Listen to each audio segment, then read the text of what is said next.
اللہ تبارک و تعالیٰ کی حمد و ثنا کے بعد اور نبی صلی اللہ علیہ وسلم پر درود و سلام بھیجنے کے بعد ہمارا آج کا موضوع فکر آخرت ہے، اور یہ ایک ایسا موضوع ہے کہ جس کے بارے میں کسی شخص وہ خواہ کسی رنگ اور نسل سے تعلق رکھتا ہو، خواہ کسی مذہب سے تعلق رکھتا ہو، یہ ایک ایسی حقیقت ہے جس سے کوئی انکار نہیں کر سکتا۔ کوئی یہ نہیں کہہ سکتا کہ مجھے موت نہیں آنی۔ یہ موت ایک ایسی حقیقت ہے جو بوڑھے کو بھی آنی ہے، جوان کو بھی آنی ہے، بچے کو بھی آنی ہے، وہ چاہے مسلمان ہو، کافر ہو، یہودی ہو، عیسائی ہو، ہندو ہو، ہر کسی کے لیے موت ہے۔ کل نفس ذائقۃ الموت، ہر نفس نے موت کا مزہ چکھنا ہے، چاہے وہ اللہ پر ایمان لانے والے ہوں یا چاہے اللہ پر ایمان نہ لانے والے ہوں، اللہ کے ساتھ شرک کرنے والے ہوں یا اللہ کے ساتھ شرک نہ کرنے والے ہوں، موت ہر کسی کے لیے ہے۔ اور یہ ایک ایسی حقیقت ہے خصوصاً مسلمانوں کے لیے، یہ جو عقیدہ آخرت ہے، جہاں پر ہمارے ایمان کی تکمیل کے لیے کچھ ایسی باتیں اور ایسے عقائد ہیں کہ جن کے اوپر ایمان لائے بغیر ہمارے ایمان کی تکمیل نہیں ہوتی، اس میں یہ ایک آخرت کا ایمان بھی ہے۔ اگر کوئی شخص آخرت پر ایمان نہ رکھے، کوئی شخص آخرت کا انکار کر دے کہ یہ دنیا ہی دنیا ہے، مجھے دوبارہ نہیں اٹھایا جائے گا اور اللہ کے سامنے پیش نہیں کیا جائے گا، تو وہ شخص جو ہے انتہائی باغی اور سرکش انسان بن کر ابھرے گا۔ اس لیے کہ جب تک انسان کو یہ ڈر ہوتا ہے کہ اس سے کسی نے کوئی جواب طلبی کرنی ہے، اس سے کوئی جواب لینا ہے، تو وہ شخص جو ہے انسانوں کی طرح زندگی گزارتا ہے، انسان ہوتے ہوئے حیوانوں کی طرح زندگی نہیں گزارتا۔ اور یہی وہ آخرت کا عقیدہ ہے جس کے بارے میں نبی اکرم صلی اللہ علیہ وسلم نے اپنی امت کو بہت زیادہ تلقین اور بہت زیادہ نصیحت کی کہ اپنی موت کو نہ بھولنا، اپنی موت کو یاد رکھنا، اور کہا کہ قبروں کی زیارت کیا کرو، قبرستان جایا کرو، اس لیے کہ یہ آخرت اور آخرت میں موت کو یہ یاد کرانے والی چیز ہے۔ جب قبرستان میں جاؤ گے، جب اجڑی ہوئی قبریں دیکھو گے، جب ایسے ویران حالات دیکھو گے، تو تمہیں اپنی موت یاد آئے گی کہ مجھے بھی یہاں آنا ہے۔ لیکن آج معاملہ برعکس ہے، آج کوئی قبرستان جاتا ہے، اسے موت نہیں، اسے زندگی اور یاد آتی ہے۔ آج ہمارے قبرستان اتنے خوشنما بنا دیے گئے، ایسے کمکمیں اور ایسی لائٹیں اور ایسے معاملات وہاں کر دیے گئے کہ وہاں جا کر موت کم یاد آتی ہے اور زندگی کا حسن زیادہ یاد آتا ہے، زندگی کی طرف رغبت زیادہ انسان کی بنتی ہے۔ لیکن یہ تمام چیزیں حرام ہیں، اسلام میں اس کی اجازت نہیں، اور نبی اکرم صلی اللہ علیہ وسلم نے جو مسلمانوں کو یہ نصیحت کی اور جو حکم دیا کہ قبروں کی زیارت کیا کرو تاکہ تمہیں اپنی موت یاد آئے، اور اگر ہمیں اپنی موت یاد نہیں آتی، اگر ہمیں یہ خوش فہمی اور یہ غلط فہمی ہو چکی ہے کہ ہم اس دنیا کی زندگی میں عیش و آرام کے لیے بھیجے گئے، مال و دولت کو اکٹھا کرنے کے لیے بھیجے گئے، ہم سے کسی نے کوئی سوال نہیں کرنا، ہم سے کسی نے یہ نہیں پوچھنا کہ جو نعمتیں دی گئی تھیں ان کو کیسے خرچ کیا، ان کا استعمال کیسے کیا، میرے راستے کے میرے حکموں کے مطابق زندگی گزاری یا میری معصیت اور بغاوت میں ساری زندگی گزاری۔ اور بھائیوں، یہ بات تاریخ میں آپ دیکھ لیں، جب اہل عرب جب تک نبی اکرم صلی اللہ علیہ وسلم نے اپنی دعوت کا آغاز نہیں کیا تھا، جب تک نبی اکرم صلی اللہ علیہ وسلم نے قول لا الہ الا اللہ کی دعوت نہیں دی تھی، وہی اہل عرب جو تھے اپنی بیٹیوں کو زندہ دفن کرنے والے تھے، وہی اہل عرب جو ہیں کہیں پہ پانی پینے پلانے پہ جھگڑا ہو جاتا، کہیں پہ گھوڑا آگے بڑھانے پہ جھگڑا ہو جاتا، کہیں پہ دشمنیاں نسل در نسل چلتی، اور ایک سے زیادہ عورتوں کے ساتھ ناجائز تعلقات کا رکھنا بڑی معمولی بات سمجھی جاتی، عورتوں کو زندہ دفن کرنا بڑا ہی معمولی فعل سمجھا جاتا اور کوئی ایسی برائی نہیں تھی شرک سمیت جو اس قوم میں نہیں تھی. لیکن جب نبی اکرم صلی اللہ علیہ وسلم نے اپنی دعوت کا آغاز کیا، لوگوں کو ایک رب کی طرف بلایا، قولوا لا الہ الا اللہ کی دعوت دی، انہیں یہ خوشخبری سنائی، تفلحوا تملک الارض والعجم، کہ تم فلاح پا جاؤ گے، عرب و عجم کے مالک بنا دیے جاؤ گے. تو جنہوں نے اس دعوت پر لبیک کہا، جنہوں نے آمنا و صدقنا کہا، وہی لوگ دنیا کے بہترین لوگ بن گئے. وہی لوگ انسانیت میں بہترین اخلاق اور بہترین افعال والے لوگ بن گئے. وہی لوگ اللہ نے جن کے بارے میں قرآن میں رضی اللہ عنہ و رضوا عنہ کے سرٹیفکیٹ جاری کر دیے، اور وہی لوگ جو لڑنے والے، لڑائی جھگڑا کرنے والے، ہر قسم کے گناہ میں ملوث تھے، وہی اللہ کے برگزیدہ بندے بن گئے. اور نبی صلی اللہ علیہ وسلم نے ان کی زندگیوں میں ان کو جنتوں کی بشارتیں دے دی. وہ کون سا عقیدہ تھا جس کے تحت یہ ہوا؟ وہ یہی عقیدہ تھا کہ نبی اکرم صلی اللہ علیہ وسلم نے فرمایا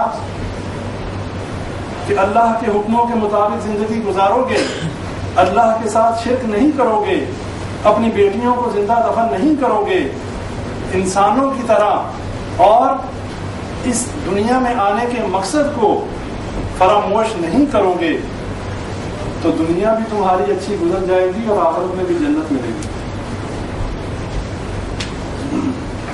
وما خلقت الجن والانس الا ليعبدون.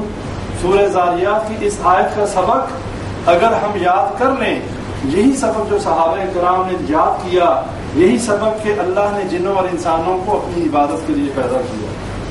اور جب یہ سبق انہوں نے یاد کر دیا، اور نبی صلی اللہ علیہ وسلم نے فرمایا جب مر جاؤ گے، اس دنیا سے چلے جاؤ گے، اللہ کی جنتوں کے وارث بن جاؤ گے.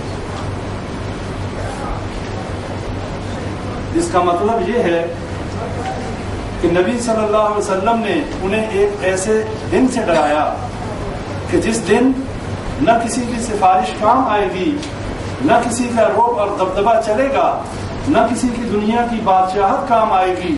وہاں تو اگر کوئی کرنسی چلے گی تو وہ نیکیوں کی کرنسی چلے گی، اور وہاں پر اگر کوئی شخص اپنی ہلاکت کا ذمہ دار بنے گا تو وہ اپنے گناہوں اور اپنی معصیتوں کی وجہ سے، لوگوں کے حق مارنے کی وجہ سے. اللہ قرآن میں کہتا ہے کہ اس دن اعلان کر دیا جائے گا وَامْتَازُوا الْيَوْمَ أَيُّهَا الْمُجْرِمُونَ، اے مجرموں آج کے دن علیحدہ ہو جاؤ.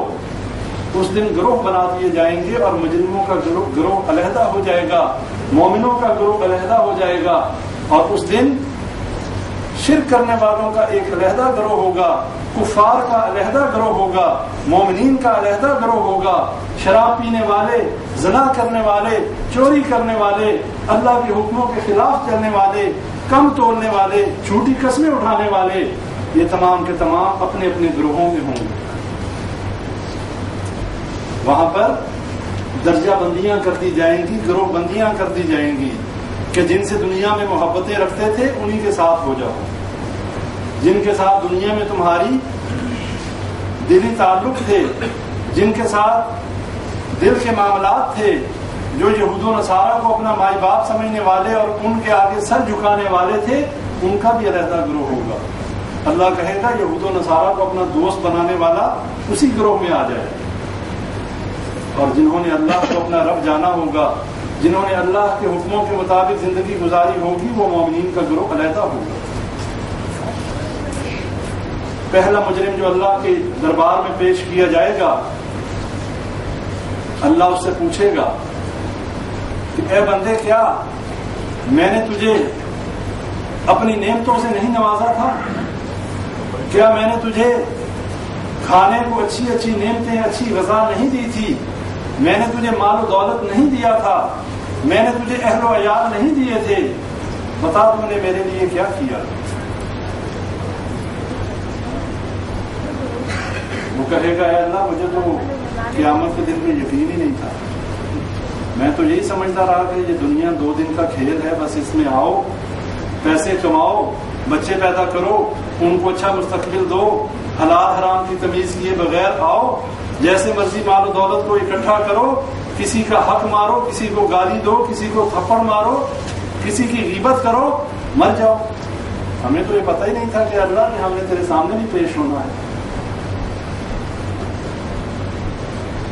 اللہ فرشتوں سے کہے گا، اور وہ شخص جب اپنے دائیں دیکھے گا تو اسے جہنم کی آگ نظر آئے گی، بائیں دیکھے گا تو وہاں بھی جہنم کی آگ۔ اللہ سے کہے گا، اللہ میں بڑا ظالم تھا، مجھے ایک موقع دے دے، مجھے دنیا میں بھیج دے، میں تیرا فرمانبردار بن کے رہوں گا۔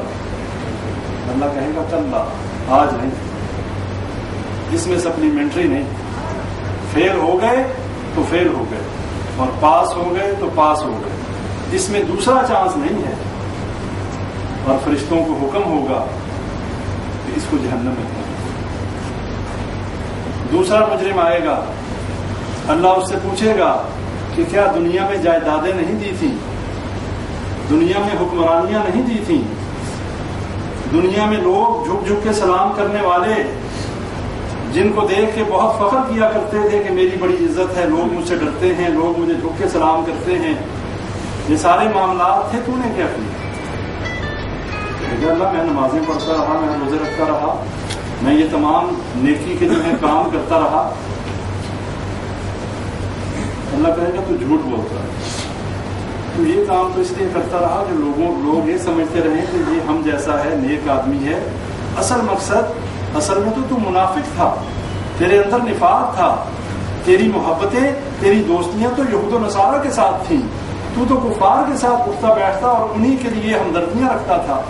مسلمانوں میں تو اس لیے تو اٹھتا بیٹھتا تھا وہ لوگ یہ سمجھیں کہ یہ ہم ہی جیسا ہے۔ وہ کہے گا، اللہ، وہ انکار کر دے گا، کہے گا، نہیں اللہ، میں تو اس بات کو نہیں مانتا، میں تو بڑا اچھا مسلمان تھا۔ اللہ فرشتوں کو منکر نکیر جو ہیں اور کرامن کاتبین جو ہیں، اللہ کہے گا اس کو گواہی پیش کرو، اس کا اعمال نامہ دکھاؤ۔ انکار کر دے گا، کہے گا نہیں اللہ یہ سب غلط ہے۔ اللہ کہے گا تیرے ساتھ آج ناانصافی نہیں ہوگی، اور وہ کہے گا اللہ تیرا تو بڑا انصاف والا ہے، میں آج اپنی ذات کے علاوہ کسی کی گواہی ماننے کے لیے تیار نہیں۔ اللہ اس کے زبان کو حکم دے گا، اس پر مہر لگ جائے گی، اور اس کے اعضاء جو ہیں وہ بولنا شروع ہو جائیں گے، اس کے اعضاء جو ہیں وہ گواہی دیں گے کہ یہ بہت بڑا کذاب اور جھوٹا تھا۔ اے اللہ، جو باتیں تو نے کی تو حق ہے، تیری بات حق ہے، اور یہ جھوٹا تھا۔ یہ ہمیشہ دنیا کے مفاد کے لیے لوگوں میں اٹھتا بیٹھتا رہا، دنیا کی عزت اور تکریم کے لیے ہر طرف دیکھتا کہ جو پارٹی جو ہے مضبوط ہے اسی طرف ہو جاتا۔ اگر یہود و نصارہ طاقت میں ہے تو انہیں کہتا میں تمہارے ساتھ ہوں، اگر مسلمانوں کو دیکھتا کہ یہ اب طاقت میں اور برتری میں زیادہ ہے تو کہتا میں تمہارے ساتھ ہوں، اور یہ اللہ تجھے دھوکہ دیتا، اصل میں یہ اپنے آپ کو دھوکہ دیتا۔ اب وہ کہے گا کہ میں تو تمہیں بچانے کے لیے اللہ کے سامنے اتنی بحث کر رہا تھا، یہ تم نے کیا کیا، یہ تم اپنے اعضاء سے مخاطب ہو۔ وہ کہیں گے جس نے تجھے بولنے کی طاقت دی، آج اسی نے ہمیں حکم دیا بولنے کا تو ہم بول سکتے۔ اب اللہ کو اتنا سارا معاملہ کرنے کی کیا ضرورت ہے؟ اللہ سیدھا اٹھا کے جہنم میں پھینک دیتا۔ اللہ کسی کے ساتھ ناانصافی تو کر ہی نہیں سکتا، لیکن یہ اللہ کے انصاف کا تقاضا ہے۔ اللہ تعالیٰ نے بھرپور موقع دیا اس کو کہ وہ یہ نہ کہہ سکے کہ میرے ساتھ ناانصافی ہوئی، اور جب اس کا جہنم میں جانا پکا ہو گیا اور وہ اس بات پہ ایگری ہو گیا کہ ہاں میں ہی ظالم تھا، اللہ اعلان کرے گا، قرآن میں آتا ہے اللہ لعنت اللہ علی الظالمین، اللہ کی لعنت ہو ظالموں پر، اور یہ وہ ظالمین میں سے ہی ہے۔ اس کے بعد ایک اور بندہ لایا جائے گا جو اپنے علاقے کا، اپنے ملک کا سربراہ حکمران ہوگا، جس کی کرسی بڑی مضبوط ہوگی، جو دنیا میں فرعون بن کے رہا کرتا تھا۔ اللہ اسے کہے گا کہ میں نے تو تجھے بادشاہت بھی دی، میں نے تو تجھے سارا کچھ دیا، میں نے تجھے ایک سلطنت کا مالک بنایا، تو نے میرا نظام کیوں نہیں وہاں پر اس کا نفاذ کیوں نہیں کیا؟ صلاۃ کا نظام تو نے قائم کیوں نہیں کیا؟ زکوٰۃ کا نظام تو نے قائم کیوں نہیں کیا؟ کیوں نہیں تو نے جو ہے اس اسلام کے پورے شریعت کے نظام کو نافذ کیا؟ وہ کہے گا اللہ کفار بڑے طاقت میں تھے، اور میں ان سے ڈر گیا. دیکھ لیں آج یہ چیزیں جو ہیں حدیث میں جو چیزیں بیان ہوئی ہیں ہمارے حالات آج ہیں کہ نہیں ہیں. مسلمانوں کی کتنی حکومتیں ہیں, سارا کچھ ہے, لیکن آج کسی میں کوئی جرت ہے؟ کسی میں کوئی جرت نہیں ہے. ہر کوئی جو ہے کفار سے دبا ہوا, ڈرا ہوا, اپنی جان بچانے کے چکر میں ہر کوئی جو ہے ان کی ہر غلط بات کے اوپر آمین کرتا جا رہا ہے. اور اللہ نے یہ اس دن پوچھنا ہے. وہ کہے گا اللہ کفار اور یہود اور نصارہ جو تھے بڑے طاقت میں تھے, میں بڑا مسکین تھا, میرے پاس تو ایٹم بم بھی نہیں تھا, میرے پاس تو فلاں چیز بھی نہیں تھی, میں کیسے ٹکر لے لیتا ہوں سے؟ میں ان سے ڈر گیا. اللہ کہے گا ان سے تو ڈر گیا, تو مجھ سے نہیں ڈرا. تو نے یہ گمان نہیں کیا کہ میرا ایک رب ہے کہ جس کے سامنے مجھے جواب دہ ہونا ہے, جس کے سامنے میں نے جا کر اپنے سارے کیے کرائے کی جو ہے وہ جواب طلبی مجھ سے ہونی ہے اور میں نے جواب دینا ہے. اس کے ساتھ بھی یہی معاملہ ہوگا. دائیں دیکھے گا وہاں بھی آگ, بائیں دیکھے گا وہاں بھی آگ. پھر اللہ سے کہے گا اللہ ایک چانس دے دے. اللہ کہے گا نا اب چانس کوئی نہیں, جہنم کا ایندھن بنا دیا جائے گا. یہ مثالیں ہمارے لیے ہیں. ہم ابھی زندہ ہیں, ابھی مرے نہیں, لیکن اللہ تعالیٰ نے, یہ اللہ کے انصاف کا تقاضا تھا کہ اللہ نے ہر چیز کھول کر بیان کر دی کہ قیامت کے دن جب آؤ گے کسی خوش فہمی میں نہ رہنا, کسی ایسی غلط فہمی کا شکار نہ ہو جانا کہ ہم مسلمان ہیں, ہم تو نبی صلی اللہ علیہ وسلم کے امتی ہیں, ہم تو نکلیں گے تو قبر سے جیسے ہی اٹھیں گے ہمارا تو VIP ٹریٹمنٹ ہوگا. ایسا معاملہ نہیں ہوگا. جب سور پھونکا جائے گا تمام لوگ جو ہیں انہیں مار دیا جائے گا. جو بھی سب سے پہلے حدیث میں آتا ہے جو بندہ سور کی آواز سنے گا وہ ایک اونٹ کا جو ہے وہ چراہوا ہوگا, اونٹ کی وہ جو ہے دودھ دھونے کی تیاری کر رہا ہوگا, اس تک پہلے سور کی آواز پہنچے گی اور وہیں پہ وہ اس کی موت واقع ہو جائے گی. اور جیسے جیسے یہ سور کی آواز پھیلتی جائے گی پورے کائنات کے نظام کو ہلا کے رکھ دے گا. اور جو شخص یہ سور کی آواز سنتا جائے گا گرتا جائے گا. اور اس کے بعد یہ زمین, آسمان, یہ چاند, ستارے, سورج, ہر چیز لپیٹ دی جائے گی. وَأَخْرَجَتِ الْأَرْضُ أَثْقَالَهَا, سورہ زلزال پڑھتے ہیں نا, اللہ زمین کو حکم دے گا, زمین اپنے سارے خزانے باہر نکال دے گا. آج ہماری زندگی کا بیشتر حصہ صرف اس زمین کے خزانوں کو ڈھونڈنے میں گزر رہا ہے. آج کتنی ریسرچ ہو رہی ہے, کتنی سائنس نے ترقی کر لی, کہیں سے تیل نکالنے کی پلاننگ, کہیں سے جو ہے تانبا نکالنے کی, کہیں سے معدنیات نکالنے کی, کہیں سے لوہا نکالنے کی, کہیں سے کوئلہ نکالنے کی. یہ سارے خزانے ہیں جو اللہ نے زمین میں دفن کیے ہوئے ہیں, اور اللہ نے انسان کو عقل دی جس سے وہ فائدہ اٹھاتا ہے. اس دن کسی کو کوئی محنت کرنے کی ضرورت نہیں ہوگی. اس دن سارے خزانے زمین اگل دے گی اور ہر چیز اوپر آ جائے گی. لیکن اس دن اس خزانے کی کس کو پرواہ ہوگی؟ اس دن تو خزانے اور پیسہ اور یہ ساری کرنسی, یہ مال و دولت, یہ تو بے فائدہ ہو جائے گا. اور جب سارے لوگ مر جائیں گے, اللہ اکبر, اس کے بعد صرف اور صرف اللہ تبارک و تعالیٰ کی ذات رہ جائے گی. انسانوں کے مرنے کے بعد فرشتوں کو بھی مار دیا جائے گا, حتیٰ کہ موت کا فرشتہ جو ہے وہ اپنی روح جو ہے وہ بھی اللہ کے حوالے کر کے مر جائے گا. اور اس کے بعد صرف اللہ تبارک و تعالیٰ کی واحد ذات اس پوری کائنات میں رہ جائے گی. اس دن اللہ پوچھے گا این الجبارون,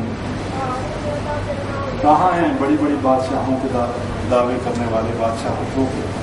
این المتکبرون, کہاں ہیں غرور کرنے والے جو کہتے تھے ہماری کرسی بڑی مضبوط ہے, ہم بہت بڑے بادشاہ ہیں, آج کدھر ہیں؟ لمن الملک اليوم, آج کس کی بادشاہت ہے؟ کوئی جواب نہیں آئے گا. لمن الملک اليوم, اللہ کہے گا آج کس کی بادشاہت ہے؟ کوئی جواب نہیں آئے گا. پھر اللہ خود ہی جواب دے گا للہ واحد القہار, آج ایک اللہ کی بادشاہ. یہ ہے ہمارا سارا معاملہ. یہ ہے وہ دنیا جس کے لیے ہم کہاں سے اپنا سفر شروع کرتے ہیں, کہاں پر ختم کرتے ہیں, ساری زندگی ہماری اسی سوچ میں اور اسی فکر میں گزر جاتی ہے، ہمارا کیا بنے گا، ہماری اولاد کا کیا بنے گا، ہمارے اہل و عیال کا کیا بنے گا، ہمارے بہنوں اور بھائیوں کا کیا بنے گا۔ ان کے لیے محنت کرتے ہیں، ان کے لیے دن رات ایک کرتے ہیں، ان کے لیے نہ رات اور نہ دن میں کوئی فرق کرتے ہیں، صرف یہی لگن اور یہی تڑپ ہوتی ہے کسی طریقے سے ہم ان کو بہتر مستقبل دے دیں، کسی طریقے سے ہم ان کے لیے ایسی آسائشوں کا بندوبست کر دیں کہ ان کی دنیا کی زندگی اچھی گزر جائے۔ اچھی سوچ ہے، یہ بری سوچ نہیں۔ یہ نہیں کہا جا سکتا کہ یہ سوچ بری ہے، لیکن اس سوچ میں ایک کمی ہے، اور وہ کمی یہ ہے جس طریقے سے ہم ان کی دنیا کے بارے میں سوچتے ہیں، جس طریقے سے ہم ان کی دنیا کے بارے میں فکر مند ہیں کہ کہیں یہ کسی کے آگے ہاتھ پھیلانے والے نہ بن جائیں، کہیں یہ کسی کے محتاج نہ بن جائیں، تو ہمیں یہ بھی تو سوچنا چاہیے کہ قیامت کے دن کہیں یہ لوگوں کے آگے ہاتھ نہ پھیلاتے تھے، قیامت کے دن لوگوں سے ایک ایک نیکی کے لیے سوال نہ کرتے تھے، جس وقت ایک نیکی جو ہے وہ ڈھونڈنے نکلے گا اور کوئی نیکی دینے کو تیار نہیں کرتا، اور جس دن ایک بندہ وہ دن کیسا ہوگا، فَكَيْفَ تَتَّقُونَ، کیسے بچو گے اس دن، إِن كَفَرْتُمْ يَوْمًا يَجْعَلُ الْوِلْدَانَ شِيبًا، وہ دن ایسا ہوگا کہ اللہ کو کفر کرنے والا سے کہتا ہے اس دن کیسے بچو گے کہ جس دن ایک بچہ جو ہے وہ بوڑھا ہو جائے،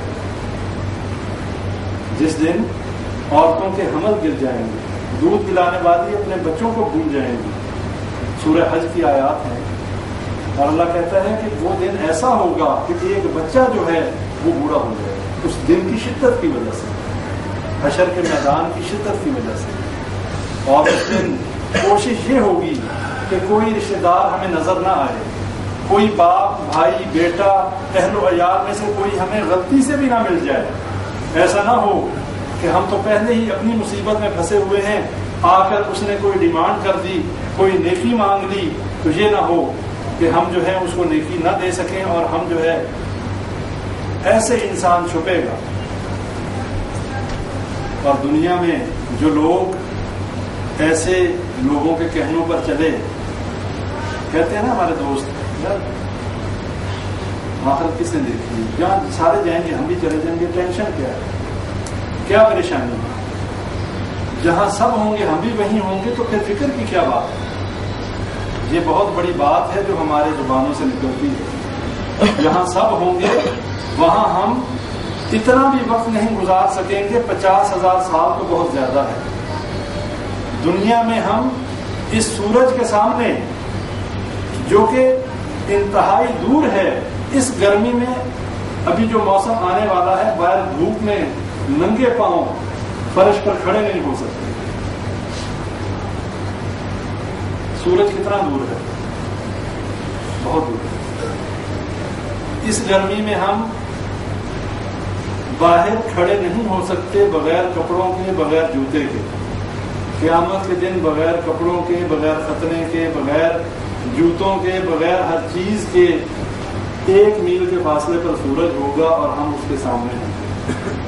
وہاں پر بھوک بھی ہوگی اور پیاس بھی ہوگی، وہاں پر گھبراہٹ بھی ہوگی، اور جو شخص جیسے سب سے پہلے نبی اکرم صلی اللہ علیہ وسلم کی قبریں مبارک کھلیں گی اور وہ باہر نکلیں گے، انہیں اٹھایا جائے گا، اور اس کے بعد باقی تمام لوگ، اور سب سے پہلے جو لباس عطا کیا جائے گا حضرت ابراہیم علیہ السلام کو لباس پہنایا جائے گا، اس کے بعد نبی اکرم صلی اللہ علیہ وسلم کو لباس پہنایا جائے گا، اس کے بعد جو لوگ جنہوں نے اللہ کے حکموں کے مطابق اپنی زندگیاں گزاری، جنہوں نے اس دنیا کو عارضی آرام گاہ سمجھا، جنہوں نے مسافر خانہ سمجھا، جنہوں نے ویٹنگ روم سمجھا، اور اپنی زندگی کو اللہ کے حکموں کے مطابق گزارا، انہیں لباس عطا کیے جائیں گے، اور تمام لوگ قبروں سے اٹھنے والے حشر کے میدان کی طرف چل پڑیں گے۔ احادیث میں آتا ہے کہ یہ جگہ جو ہے، یہ شام کا علاقہ جو ہے، یہ حشر کا میدان یہاں پر لگے گا، اور اس کے ساتھ ساتھ یہ بھی آتا ہے کہ یہ جتنی نظام، جتنی دنیا ہے، اللہ تعالیٰ اس سب کو لپیٹ لے گا، سورج اور چاند بے نور کر دیے جائیں گے. اس کے بعد جب اللہ کا حکم ہوگا یہ پوری زمین ایک سفید چٹیل میدان کی شکل میں دوبارہ بنا دی جائے گی اور یہاں پر کوئی سایہ، درخت، مکان کچھ نہیں ہوگا. اور اس کے بعد جتنے لوگ جو ہوا میں راکھ ہو گئے، جو سمندروں میں ڈوب گئے، جو قبروں میں دفن ہو گئے، جو جلا دیے گئے، ہر جگہ سے انسان نکلنا شروع ہو جائیں گے. اللہ تعالیٰ حکم دے گا، آسمان سے بارش برسے گی اور تمام لوگوں کی ہڈیاں جو ہیں ان پر گوشت آ جائے گا. اور اس کے بعد جب دوبارہ سور پھونکا جائے گا، لوگ جو ہیں وہ اٹھ کر جو ہے حشر کے میدان کی طرف چل پڑیں گے. جو اللہ کے نیک بندے ہوں گے ان کو سواریاں بھی میسر ہوں گی، ان کے لیے گھبراہٹ بھی کم ہوگی، ان کو لباس بھی میسر آ جائیں گے. لیکن جو اللہ کے باغی ہوں گے بغیر لباس کے انتہائی گھبراہٹ میں، اور ایسی سختی ہوگی کہ جس میں موت بھی نہیں ہوگی. اور پچھلے دروس میں یہ بات بڑی تفصیل سے بتائی کہ صرف حشر کے میدان سے بچنے کے لیے لوگ نبیوں کے پاس جائیں گے، حضرت آدم علیہ السلام کے پاس، باقی نبیوں کے پاس، کہ اللہ سے سفارش کریں کہ چلیں جنت میں جانا ہے یا جہنم میں، فیصلہ کر دیں. یہ حشر کی سختیوں سے تو جان چھوٹ جائے. یہ بہت ہی سخت دن ہے بھائیوں. اس دن جو ہے ہم بچ سکتے ہیں صرف ایک ہی صورت میں، اور وہ صورت یہ ہے کہ جس زندگی میں ہم اپنا وقت گزار رہے ہیں یہ ہمارا دارالامتحان ہے، یہ ہماری امتحان گاہ ہے. اس کو امتحان گاہ سمجھتے ہوئے اپنی زندگی کو اس طریقے سے گزاریں کہ جیسے ایک مسلمان مواحد کی زندگی ہوتی ہے. جب نبی اکرم صلی اللہ علیہ وسلم نے واضح فرما دیا کہ اگر تم اللہ کی رحمتوں کو اکٹھا کرنا چاہتے ہو، اللہ کی محبت کو حاصل کرنا چاہتے ہو، تو ایک ہی طریقہ بتایا، قل ان کنتم تحبون اللہ فاتبعونی یحببکم اللہ. اگر تم، اے نبی صلی اللہ علیہ وسلم کہہ دیجئے، اگر تم اللہ سے محبت کرنا چاہتے ہو میری اطاعت کرو، میری اتباع کرو، یحببکم اللہ، اللہ تم سے محبت کرنے لگے گا. اور جب اللہ محبت کرنے لگے گا یغفر لکم ذنوبکم، اللہ تمہارے گناہوں کو بخش دے گا. واللہ غفور رحیم، اللہ معاف کرنے والا اور رحم کرنے والا. یہ ساری باتیں بتانے کا مقصد صرف ڈرانا نہیں ہے، مقصد یہ ہے ہمارے پاس دو ہی چیزیں ہیں، ایک خوف ہے، دوسری امید ہے.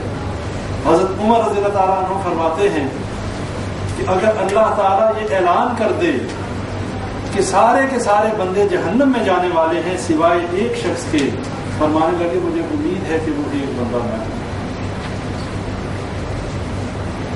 یہ ہے امید کا حال. اور فرمایا اگر اللہ اعلان کر دے کہ سارے کے سارے جنت میں جانے والے ہیں سوائے ایک شخص کے، حضرت عمر رضی اللہ تعالیٰ عنہ کہنے لگے مجھے ڈر ہے کہ کہیں وہ میں ہوں. یہ ہمارا حال ہونا چاہیے کہ اللہ کا ڈر ہمارے سامنے ہر حال میں ہو. اس کے بعد ہماری زندگی اللہ کے حکموں کے مطابق گزرے.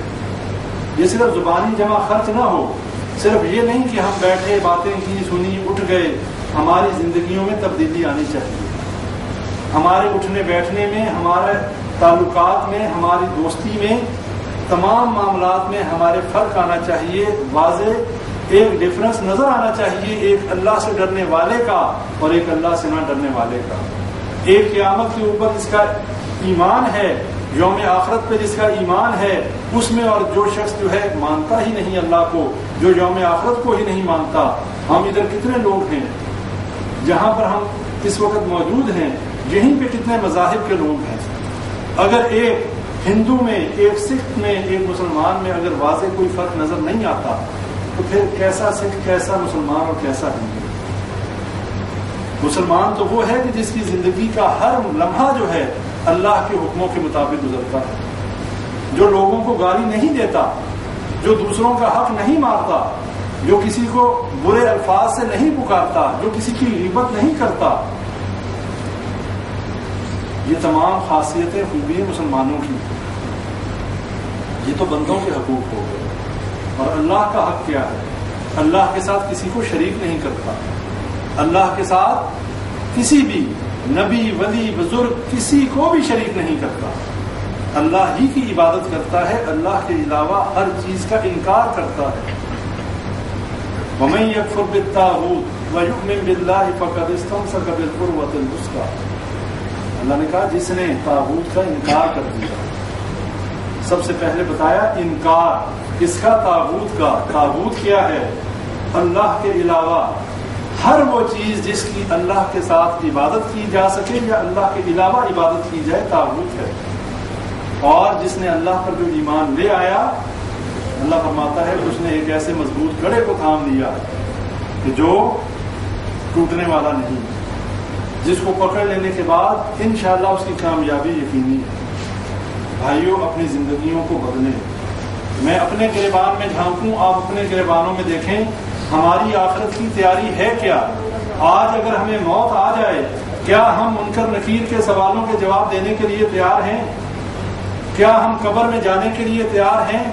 یہ وہ قبر ہے کہ جس کے لیے حضرت عثمان رضی اللہ تعالی عنہ جب کسی قبر کے پاس پہنچتے زار و قطار ہوتے، لوگ کہتے کہ حضرت عثمان رضی اللہ تعالی عنہ آپ جہنم کے ذکر پہ اتنا نہیں روتے، کسی اور بات پہ اتنا نہیں روتے، یہ قبر کے معاملے پہ اتنا کیوں روتے ہیں؟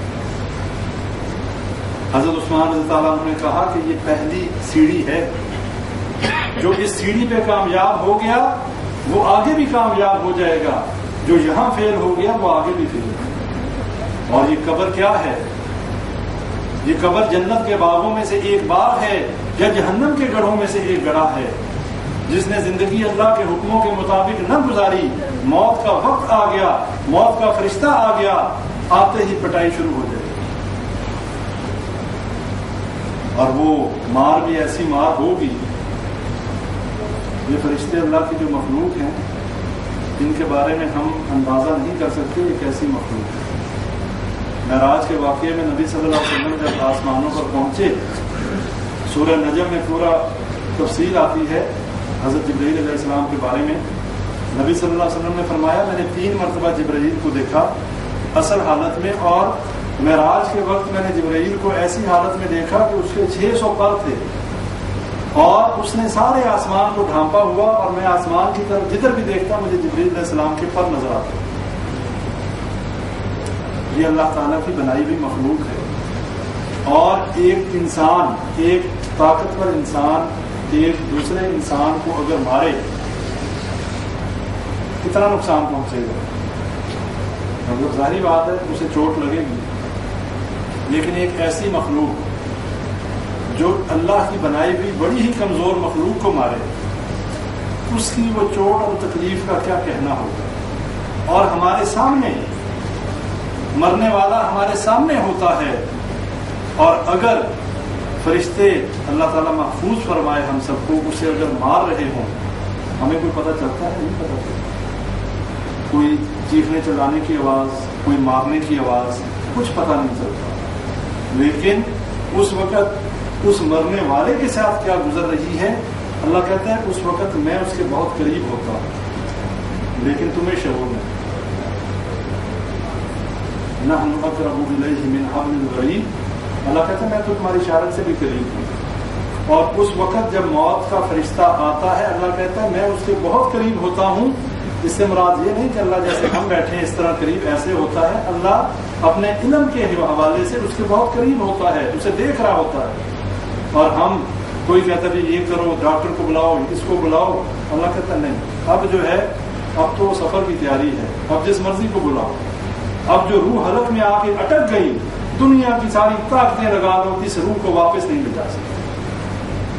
اللہ نے قرآن میں چیلنج کیا کہ اگر تم بہت تیز مار خان بنتے ہو، اگر تم بہت بڑے اپنے آپ کو طاقتور سمجھتے ہو، میں نے اس کی روح جو پاؤں سے کھینچ کے حلق میں پھنسا دی، اس کو واپس لے لو۔ ہے کوئی لے کے جانے والا؟ نہیں لے جا سکتا۔ اور فرشتے مارتے ہیں، اور اس کے بعد جب قبر میں دفنایا جاتا ہے، پھر سوالات شروع، پھر زندگی جو دارالعمل وہ ختم ہو گیا، اس کے بعد سوال و جواب شروع۔ من ربک، ما دینک، من نبیک، تیرا رب کون، تیرا دین کیا، اس بندے کے بارے میں کیا کہتے ہو جو تمہاری طرف بھیجا گیا۔ اب یہ وہ سوالات ہیں جو اللہ نے آج ہمیں بتا دیے کہ جب قبر میں آؤ گے میں یہ 3 سوال پوچھوں گا. ان 3 سوالوں کے جس نے صحیح جواب دے دیے اس کے لیے وہ قبر جو ہے جنت کے باغوں میں سے ایک باغ ہوگی. اس کے لیے قبر جو ہے اس میں جنت کا بچھونا بچھا دیا جائے گا, اسے جنت کا لباس پہنا دیا جائے گا, اور ایک انتہائی خوش شکل انسان, خوبصورت انسان اس کی قبر میں آئے گا. وہ کہے گا اے خوبصورت انسان تو کون ہے؟ وہ کہے گا میں تیرے وہ نیک اعمال ہوں, اللہ نے مجھے بھیجا ہے تیری تنہائی کو دور کرنے کے لیے. یہ ہے اس کا انعام جو اللہ کی حکموں کے مطابق زندگی گزارے گا. اور جو اس کے برعکس اللہم لا تجعلنا منہم, اللہ ہمیں ان میں سے نہ کرے کہ جن پہ اللہ تعالیٰ کا غضب اور اللہ کا عذاب آئے اور جو اللہ کے نافرمان ہوں. جب وہ بندہ ہوگا پہلی تو بات فرشتے مارتے ہوئے اس کی روح کو قبض کریں گے, اور جب دفنا دیا جائے گا فرشتے یہی سوال کریں گے من ربک ما دینک من نبیک. وہ ایک ہی جواب دے گا ہا ہا لا ادری قلت کما یقول الناس, ہائے ہائے میں کچھ نہیں جانتا, میں تو وہی کہتا رہا جو لوگ کہتے رہے. اب لوگ کیا کہتے ہیں؟ لوگ کہتے ہیں کہ علی حجویری جو ہیں وہ بھی بری کرا دیتے ہیں, بزرگ جو ہیں وہ بھی معاف کروا دیتے ہیں, اولاد جو ہے وہ قبر والے بھی دے دیتے ہیں. ٹھیک ہے, وہ تو بہت کچھ کہتے ہیں, لیکن جس نے اللہ کے ساتھ شرک کیا, جس نے لوگوں کی ان باتوں پر یقین کیا, جس نے اپنی عقل اور اپنے شعور اور اپنے دماغ کو استعمال نہ کیا, اور جس نے اللہ کی توحید کو لازم نہ پکڑا, جو ہر قبر اور ہر مزار پر جا کر سجدے کرتا رہا اور یہ سمجھتا رہا کہ ہاں یہ بھی دیتے ہیں, یہ بھی بہت پہنچے ہوئے ہیں, یہ میری دعاؤں کو سنتے ہیں, یہ مجھے اولاد دیتے ہیں, یہ میری مشکلیں دور کرتے ہیں, یہ اس بندے کا جواب ہوگا قبر میں ہا ہا لا ادری قلت کما یقول الناس. میں وہی کہتا تھا جو میرا دوست کہتا تھا, میں وہی کہتا تھا جو میرا باپ کہتا تھا. اور ایسوں کے بارے میں سورہ فرقان میں اللہ ذکر کرتا ہے, ایسوں کو جب مار پڑے گی حشر کے دن وہ کہیں گے یا ویلتا لیتنی لم اتخذ فلانا خلیلا, ہائے میری بدبختی, ہائے میری بدقسمتی, کاش میں اس شخص کو اپنا دوست نہ بناتا. کس شخص کو؟ اس شخص کو جس نے اسے گمراہ کر دیا, جس شخص نے اسے توحید پہ تھا شرک پہ لے آیا, بدعات میں ملوث کر دیا, اللہ کا باغی بنا دیا. اور آج ایک بات آپ لوگ اس سے اتفاق کریں گے, ہماری گمراہی, ہماری بدعملی کی ایک بڑی وجہ یہ ہے کہ ہم اپنے دوستوں کے دین پہ ہوتے ہیں. ایک بندہ شریف آدمی ہے, سگریٹ نہیں پیتا, دوست جو ہے وہ ہر وقت سگریٹ پینے والا ہے, کہے گا ساڑھے واسطے سگریٹ نہیں پی سکتے, پھر چھوٹا لاگو, وہ بندہ سگریٹ پینا شروع کرتا. اگر کوئی فلم دیکھنے والا ہے کہے گا ایک دفعہ یار میرے ساتھ چلو, گناہ کیا ہے یار, ساری دنیا کرتی ہے, کیا فرق پڑتا ہے. یہ جو ہے انسان ہمیشہ اپنے دوست کے دین پہ ہوتا ہے. اگر اچھی محفلوں میں بیٹھنے والے ہیں, اگر اللہ سے ڈرنے والوں کے ساتھ تعلق ہے تو کوئی برائی کا کام نہیں کریں گے. اور اگر کوئی کہے گا, آپ کہیں گے اللہ نے حرام کیا ہے, یہ ناجائز ہے, یہ اللہ کی معصیت کا کام ہے, یہ نہیں کرنا. ورنہ زیادہ تر یہی ہوتا ہے کہ دوست جو ہے مروا دیتے ہیں. اور اللہ نے سورہ فرقان میں سورہ آیت نمبر 28 میں یہی کہا کہ وہ بندہ قیامت کے دن, حشر کے دن کہے گا ہائے میری بدبختی, میں نے اس فلاں کو نہ دوست بنایا ہوتا, میرا بیڑا غرق کر دیا اس نے. اور جب وہ کہے گا ہا ہا لا ادری قلت کما یقول الناس, اس کی جو قبر ہے انتہائی تنگ کر دی جائے گی, اس کا لباس جہنم کا لباس پہنا دیا جائے گا, جہنم کی طرف سے ایک کھڑکی کھول دی جائے گی, اور انتہائی بری شکل والا, خوفناک شکل والا انسان اس کی قبر میں آ جائے گا. اور وہ دیکھ کے کہے گا وہ بدبخت تو کون ہے, میں تو پہلے ہی بڑی مصیبت میں, تو کہاں سے آ گیا. وہ کہے گا میں تیرے برے عمل ہوں, میں تیرے وہ اعمال ہوں جو دنیا میں بڑے مزے لے کے کیا کرتا تھا, دنیا میں دروازے بند کر کے, چھپ کے, یہ سمجھ کے کہ مجھے کوئی نہیں دیکھ رہا کیا کرتا تھا, لیکن اللہ تو دیکھنے والا تھا. اس وقت تو تجھے اللہ کا ڈر نہیں آیا. میں تیرے وہ اعمال ہوں. ایک اندھا اور بہرا فرشتہ گونگا اس کے سر پہ مسلط کر دیا جائے گا، جو اس کے سر کے اوپر ہتھوڑے مارے گا، اور ایک ہتھوڑا مارے گا اس کا سر اس طرح ریزہ ریزہ ہو جائے گا۔ حدیث میں آتا ہے اگر وہ ہتھوڑا دنیا میں کسی پہاڑ پہ مارا جائے وہ پہاڑ ریزہ ریزہ ہو، اور 99 سانپ اس کے اوپر مسلط کیے جائیں گے، اور وہ 99 سانپ اس کو ڈسیں گے، اور اس ایک سانپ کے ڈسنے کا یہ حال ہے، نبی صلی اللہ علیہ وسلم نے فرمایا وہ ایک سانپ دنیا میں اپنا سانس چھوڑ دے پوری دنیا میں سبزہ اگنا ختم ہو جائے، اتنا زہریلا سانپ اس آدمی کو ڈسے گا۔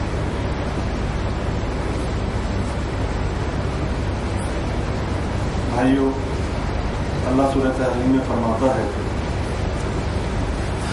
یا ایھا الذین آمنوا قوا انفسکم واہلیکم نارا وقودها الناس والحجارہ علیہا ملائکۃ غلاظ شداد لا یعصون اللہ ما امرہم ویفعلون ما یؤمرون، کہ اے ایمان والو بچاؤ اپنے آپ کو اور اپنے اہل و عیال کو جہنم کی آگ سے، اور وہ جہنم کی آگ کون سی ہے؟ وقودها الناس والحجارہ، کہ جس کا ایندھن انسان اور پتھر ہیں، علیہا ملائکۃ غلاظ ان کے اوپر فرشتے مسلط کیے گئے ہیں، علیہا ملائکۃ غلاظ شداد لا یعصون اللہ ما امرہم، اور وہ اتنے سخت ہیں، اتنے کرخت ہیں کہ وہ اللہ کی نافرمانی نہیں کرتے، وَيَفْعَلُونَ مَا يُؤْمَرُونَ، اور جو اللہ کا حکم انہیں دیا جاتا ہے وہ بجا لاتے ہیں۔ ابھی بھی وقت ہے، آج بھی ہم اگر اللہ سے یہ عہد کر لیں، اے اللہ جو ہماری زندگی تیرے حکموں کے خلاف بسر ہو گئی ہم اس پہ نادم اور شرمندہ ہیں، اے اللہ ہمارے گناہوں کو معاف کر دے، اے اللہ جتنی زندگی ہم ضائع کر چکے اے اللہ اس کا ہم سے محاسبہ نہ کر، اور آئندہ اپنی آنے والی زندگی کو بدلنے کا فیصلہ کر لیں۔ آئندہ اللہ سے یہ عہد کر لیں کہ جو گناہ ہو چکے اے اللہ ان کو دوبارہ نہیں کریں گے، جو معصیتیں جو گناہ ہم نے جان بوجھ کر یا انجانے میں کر دیے اے اللہ دوبارہ تیری حکم ادوبی نہیں کریں گے۔ اپنی زندگی جو ہے 30 40 50 سالہ زندگی ہم بسر کر چکے، اب پیچھے رہ کیا گیا؟ اب تو تیاری ہے، کسی کی آج اور کسی کی کل، اور اس تیاری کے لیے بھائیوں آج بھی اللہ کی رحمت سے مایوس نہیں ہونا چاہیے۔ اللہ سے سچے دل سے توبہ کیجئے، اللہ تعالیٰ گناہ معاف بھی کرتا ہے، گناہوں کو نیکیوں میں بھی بدل دیتا ہے۔ اپنی بات کو ختم کرتا ہوں یہ بتا کر کہ اللہ کی رحمت کتنی وسیع ہے۔ ایک شخص 70 سال تک اللہ کی نافرمانی کرتا رہا، موسیٰ علیہ السلام کی قوم میں تھا، حضرت موسیٰ علیہ السلام اللہ سے بارش کے سوال کے لیے نماز استسقاء پڑھنے کے لیے نکلے، اللہ نے وحی کی کہ اے موسیٰ اس وقت تک بارش نہیں برسے گی جب تک تیری قوم میں سے وہ شخص نہیں نکلے گا جو 70 سال سے میری نافرمانی کر رہا۔ موسیٰ علیہ السلام نے کہا اللہ اتنی بڑی قوم ہے، اتنی بڑی جماعت ہے، میں کیسے اس کو ڈھونڈوں؟ اللہ نے کہا آواز تو لگا، اس تک پہنچانا میرا کام ہے۔ موسیٰ علیہ السلام نے آواز لگائی کہ جو شخص 70 سال سے اللہ کی نافرمانی کر رہا ہے ہمارے مجمع سے باہر نکل آئے۔ یہ آواز اس کے کانوں تک پہنچی، اس نے دل ہی دل میں اللہ سے کہا کہ اے اللہ واقعی میں 70 سال سے تیری نافرمانی کر رہا ہوں، لیکن اتنا بڑا مجمع، آج اس مجمع میں اگر میں باہر نکلا میں تو ذلیل ہو جاؤں۔ اللہ سے سچے دل سے توبہ کی کہ اللہ جو ہو گیا سو ہو گیا، آج کے بعد تیری نافرمانی نہیں کروں۔ اللہ نے بارش برسا دی۔ اب موسیٰ علیہ السلام کو تجسس ہوا کہ بندہ تو باہر نکلا نہیں اور بارش ہو گئی۔ اللہ سے دوبارہ پوچھا کہ اللہ بندہ تو نہیں نکلا، بارش کیسے ہو گئی؟ اللہ نے کہا کہ اس بندے نے ایسی توبہ کی کہ جس کو میں نے قبول کر کے بارش برسا دی۔ اب موسیٰ علیہ السلام کے ذہن میں پھر سوال پیدا ہوا کہ اللہ مجھے بندے کی شکل تو دکھا دے کہ بندہ ہے کون؟ یہ ہمارا رب ہے۔ اللہ کہنے لگا کہ جو شخص 70 سال تک میری نافرمانی کرتا رہا، میں نے اس کی پردہ پوشی کی، میں نے اسے لوگوں کے سامنے ذلیل نہیں کیا۔ آج جب اس نے توبہ کر لی تو میں موسیٰ تیرے سامنے کر دوں؟ نہیں بتا سکتا۔ یہ ہے وہ رب۔ اگر آج ہم کتنے گناہ روز کتنے گناہ میں آپ ہم سب کتنے گناہ کرتے ہیں. اگر یہی گناہ ہماری شکلوں ہمارے ماتھوں پر لکھے جائے, ہر آنے جانے والا یہ دیکھے ہاں یہ شرابی ہے, یہ چور ہے, یہ جو ہے لوگوں کا حق مارنے والا ہے, یہ شرک کرنے والا ہے, اور قیامت کے نزدیک یہ ہوگا. جو شخص جو گناہ کرے گا اس کے ماتھے پہ لکھا جائے گا, اور دیکھنے والا محفل میں بیٹھا ہوئے شخص جو ہے وہ دیکھیں گے ہاں یہ چور ہے, یہ شرابی ہے, یہ زانی ہے. لیکن اللہ کی یہ رحمت ہے کہ اللہ ہماری پردہ پوشی کرتا ہے, اور اگر ہم اللہ سے سچے دل سے توبہ کر لیں, اللہ سے سچے دل سے توبہ کر کے آئندہ گناہ نہ کرنے کا وعدہ کر لیں, اللہ ہمیں دنیا میں ذلیل نہیں ہونے دے گا. اللہ تعالیٰ ہمارے مسائل کا خود جو ہے حل کرنے کا بندوبست کرے گا. جو اللہ گناہوں کے ساتھ, اللہ کی نافرمانیوں کے ساتھ ہمیں رزق دے رہا ہے, جب ہم اللہ کے فرمان بردار بن جائیں گے تو کیا اللہ ہمیں رزق نہیں دے گا؟ کیا اللہ ہمیں ہماری مشکلوں کو حل نہیں کرے گا؟ یہ بات اپنے ذہنوں میں بٹھا لیں. آج ہم گناہوں میں بالکل ڈوبے ہوئے ہیں, تب بھی اللہ ہمیں رزق دے رہا. اگر ہم اللہ کے فرمانبردار بندے بن جائیں گے, اگر ہم اللہ تعالیٰ کے حکموں کے مطابق زندگی گزارنے والے بن جائیں گے, اللہ ہمیں اس سے دگنا رزق دے گا. اللہ ہمارے رزق میں برکت دے گا, اللہ ہماری اولاد میں برکت دے گا, اور اللہ تعالیٰ ہماری مشکلوں کو حل کرے گا. اللہ سے دعا کریں اللہ تعالیٰ جو باتیں کی گئیں ان کے اوپر عمل کرنے کی توفیق عطا فرمائے. جتنی باتیں کتاب اللہ اور سنت رسول اللہ کے مطابق تھیں وہ اللہ کی طرف سے تھیں, اور جو بات کوئی غلط میرے منہ سے نکلی ہو وہ میرے اور شیطان کی طرف سے تھی. اللہ تعالیٰ معاف فرمائے, اور اللہ تعالیٰ کہنے والے کو سب سے زیادہ اور سننے والوں کو بھی عمل کی توفیق عطا فرمائے. اللہ تعالیٰ ہمیں صحیح معنوں میں پکا اور سچا مسلمان بنائے, ہمیں صحیح طریقے سے اس دنیا میں اپنی عبادت کرنے کی توفیق عطا فرمائے. جتنی اے اللہ ہماری زندگی ضائع ہو چکی, جتنی زندگی اے اللہ ہم نے تیرے حکموں کے خلاف گزاری, اے اللہ ہمیں معاف فرما. اے اللہ ہمارے وہ تمام گناہ جو ہم نے جان بوجھ کر کیے اور جو ہم نے انجانے میں کیے, اللہ تمام گناہ معاف فرما. اے اللہ ہماری اولادوں کو نیک بنا دے. اے اللہ ہماری روحانی اور جسمانی بیماریاں دور فرما دے. اے اللہ ہمارے لیے دنیا اور آخرت کے معاملے آسان فرما دے. اے اللہ ہمیں دنیا میں اپنی عبادت, جب تک تیری عبادت ہم کرتے رہیں اللہ ہمیں زندہ رکھ, اور جب اے اللہ ہماری زندگی اس دنیا میں ہمارے لیے بہتر نہ ہو تو ہمیں آخرت کی زندگی نصیب فرما. اے اللہ ہمیں مرتے وقت کلمہ نصیب فرما. اے اللہ ہمیں حوض کوثر پہ نبی صلی اللہ علیہ وسلم کے ہاتھوں پانی جو ہے کوثر کا وہ نصیب فرما. ربنا تقبل منا انك انت السميع العليم وتب علينا انك انت التواب الرحيم. سبحان ربك رب العزة عما يصفون وسلام على المرسلين والحمد لله رب العالمين.